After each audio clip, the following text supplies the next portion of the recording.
After a deadly zombie virus outbreak destroys civilization, a lone woman lives in isolation deep in the forest. Each day she cleans herself, scavenges for food, listens to radio broadcasts for updates and hunts animals, all to stay alive. Before the apocalypse, she had a husband, Jason, and a young child. As the infection began to spread rapidly, Jason decided they should flee the city and take refuge in a remote forest, far from other people. As a skilled hunter, Jason began teaching her the essential survival skills needed to live off the land, skills she initially dismissed, believing he would always be there to protect her. But tragically, after Jason's death, those very lessons became her lifeline. She has managed to survive alone in the woods, relying entirely on what he taught her. One day, with food running low and no luck hunting, she smeared her body with mud to mask her scent from zombies and cautiously approached a seemingly abandoned house that might contain supplies. Before entering, she smeared blood on bait to lure zombies away from the area. While the undead were distracted, she slipped inside, gathered supplies and ammunition, and tried to leave quietly, but her presence was detected. In her escape, she injured herself and had to tend to the wound immediately to prevent drawing the zombies' attention. The following day, while searching again, she encountered two strangers, one injured. After confirming the man hadn't been bitten, she cautiously approached and asked who they were. The young woman introduced herself as Olivia and the man as Chris, who came from a southern village. Chris had been engaged to Olivia's mother, Susie, but their lives fell apart when the virus reached their town. Susie became infected and Chris was forced to kill her with his own hands. Initially, Olivia said they would leave once Chris recovered, but they ended up staying longer. Olivia helped with chores and food gathering, and Anne began teaching her survival tactics. Olivia shared that they planned to head north, having heard rumors of a safe zone run by soldiers. Anne tried to find confirmation through her radio, but there was no information about any northern refuge. When Chris recovered, he praised Anne's ability to survive alone among the undead. He admitted feeling like a burden and planned to leave soon. Anne assumed they had left the next morning, but due to rain, the two had remained nearby. She invited them to wait in her car for the weather to clear. That night, after a calm day of fishing, Chris reminisced about fishing trips with friends, but the memory disturbed Anne, who abruptly asked him to stop. Later, when Chris questioned her about it, she explained that moments of peace like that made her uneasy. She revealed she had been a nurse before the outbreak and had known about the virus long before it became a global crisis. Despite early warnings, there was nothing anyone could do, and the virus spread faster than anyone could contain it. The helplessness and fear from those early days still haunts her. She then shared the most painful part of her past, losing her family. After Jason's death, she stayed strong to protect her baby, but eventually their food ran out. Desperate, she broke into a nearby home and killed a zombie occupant to get supplies. But when she returned, she found her child showing early signs of infection, similar spots that marked the virus. With no cure and no help, Anne could only care for her child and hope the rumors of a vaccine would someday be true. Back in the present, Olivia asked Chris when they would finally resume their journey north.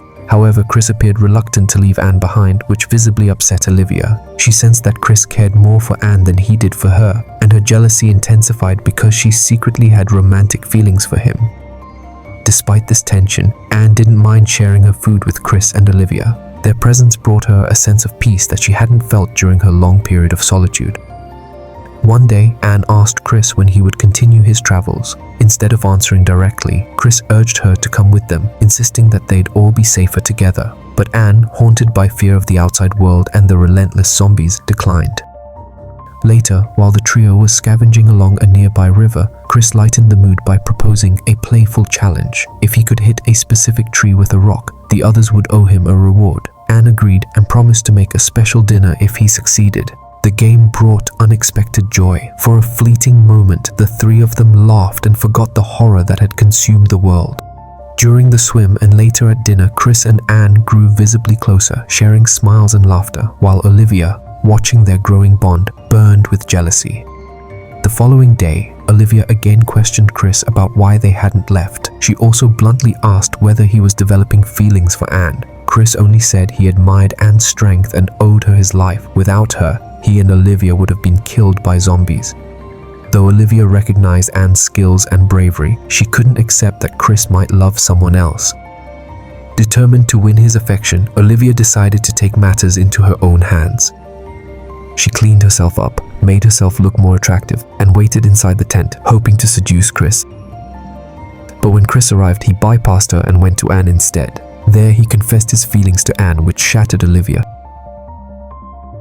In a mixture of pain and desperation, Olivia took some of their remaining food and hid it away. But as she tried to head back, she was suddenly spotted by a roaming zombie.